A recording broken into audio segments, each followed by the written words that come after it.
solving the cross is not very difficult. It just needs a little bit of brainstorming. If you know how to solve one side in a Rubik's Cube, then it's just nothing. It's just the same thing, but you're going to align it perfectly with all the centerpieces. Let's get into it.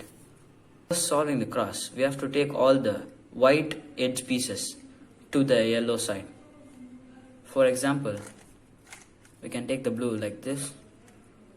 The green is already matched with here. We can take it up like this. We can take this orange, go over here, take it up and take it over here to make it come here. Then do a U2 and then take this one over here. So we have all the white edge pieces on the yellow side. Now what we have to do is that we have to match that with the appropriate color. I mean the centerpieces. So for example, here we have the white and orange edge piece, and we are just aligning with the orange centerpiece, and then do 2 moves on that side to make it come on the top, which is the white side. Next we have green over here, is already matched.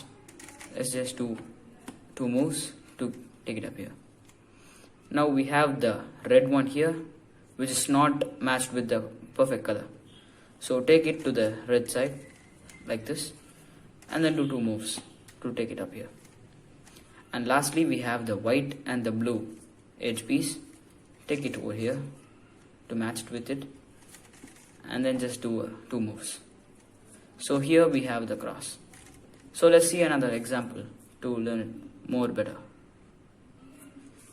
In this case, we already have a edge piece in the white side. Let's just match it with the appropriate centerpiece like this. Now let's just go to the yellow side. Let's just take this orange and white edge piece, do it like this, and take it up over here. This is already set up, so just do 1 move upwards. Then this is also set up. Let's just take it out of the way and put it inside. Now we can see that this have come out. That's not a problem. We take it up here and we have all of them matched. This is a rare possibility. That's why I wanted to show you guys. If it comes like this, we can just take it up like this. So it's not necessary that we have to take all the edge pieces in the yellow side in the perfect orientation. We could orient it later, or else if it is perfect, we could just do 2 moves and take it up here. Thank you for watching this video. Stay tuned for the next part to learn how to solve the first layer. Yeah.